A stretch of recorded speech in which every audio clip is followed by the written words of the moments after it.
अमरावतीच्या सरकारी रुग्णालयातलं जळीत कांड आपल्याला आठवत असेल, त्या 3 बाळांचा दुर्दैवी अंत झाला।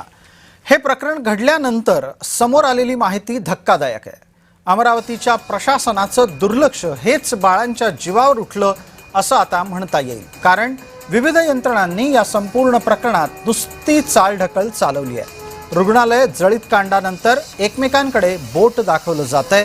आमचे सहकारी आणि प्रतिनिधी सुरेंद्र आकोडे आता आपल्या सोबत जोडले जात आहेत। सुरेंद्र आकोडे, आपण एक अत्यंत महत्त्वाचा तपशील असा समोर आणलात आज दिवसभरामध्ये की कशा पद्धतीनं रुग्णालयातल्या अग्निसुरक्षा यंत्रणेचा लेखाजोखा होणं गरजेचं होतं, तो झाला का नाही, आणि आता तो झाला का नाही हा प्रश्न विचारल्यावर कोण कोणाकडे बोट दाखवत आहे?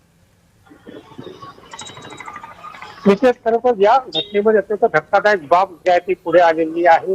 या रुग्णालयाचे जे वैद्यकीय अधिकारी आहेत त्यांनी या फायर ब्रिगेडचं ऑफिस याचं ऑडिट व्हावं यासाठी त्यांनी वारंवार पत्रव्यवहार या ठिकाणी सार्वजनिक बांधकाम विभागाच्या विद्युत विभागाला केला होता। फायर ऑडिट व्हावं यासाठी त्यांनी एक नव्हे तब्बल 2दा पत्रव्यवहार केला होता। पहिलं पत्र जे आहे ते 17 तारखेला पाठवलं होतं, त्याच्यानंतर दुसरं पत्र जे आहे ते 25 तारखेला पाठवलं। या दोन्ही पत्राची दखल जे आहे ते पीडब्ल्यूडीने आरोग्य पीडब्ल्यूडीच्या विद्युत विभागाने घेतली नाही।